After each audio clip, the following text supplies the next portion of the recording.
Wells Fargo. Wells Fargo spoke to local Wells Fargo. Consumer alert this morning. If you bank with Wells Fargo, thousands of their employees are now out of a job because officials say they opened more than 1 million accounts for customers without their permission.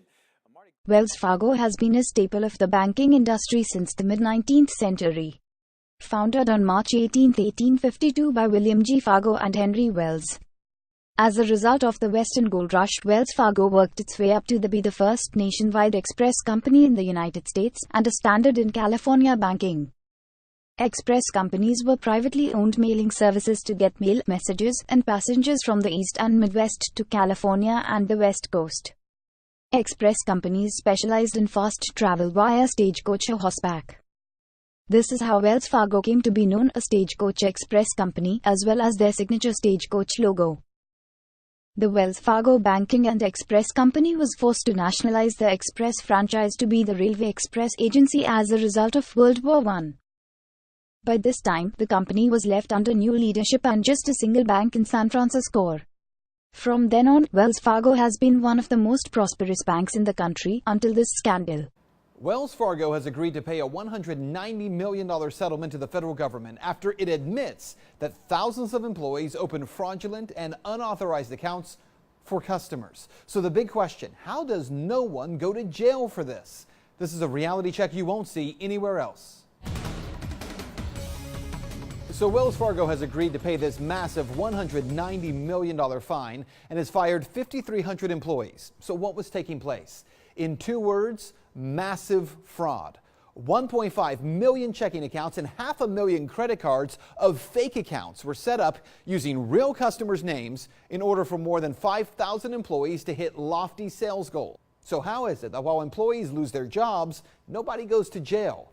I want you to look at this definition here. The fraudulent acquisition and use of a person's private identifying information, usually for financial gain.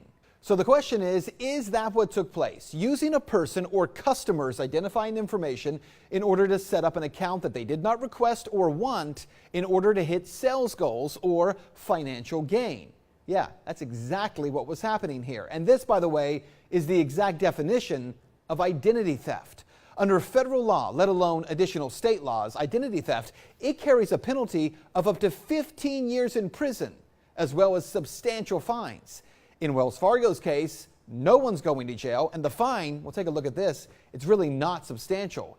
It's $190 million. It's just over 3% of the $5.6 billion in revenue that Wells Fargo pulled in for just the second quarter of this year. As said in the video, Wells Fargo employees created 1.5 million bank accounts and 500,000 credit card accounts in order to meet the company's sales goal for personal gain.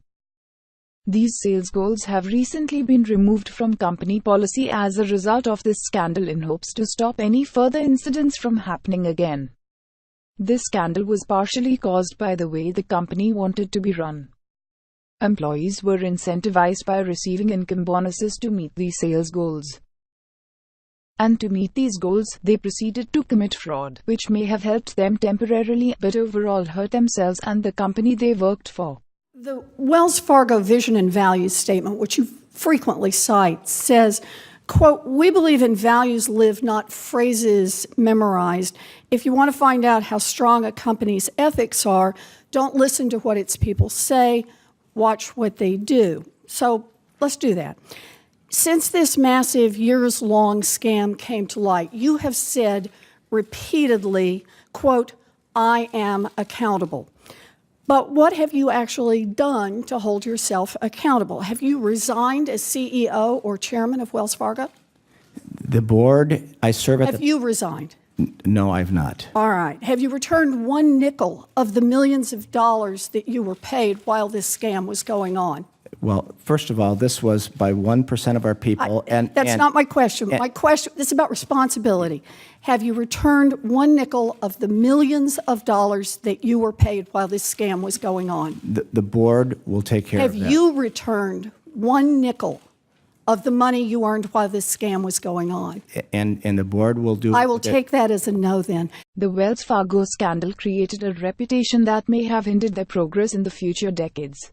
The CEO of Wells Fargo took a major hit in the congressional meeting featuring Senator Elizabeth Warren shown previously. He retired almost instantly after the congressional meeting.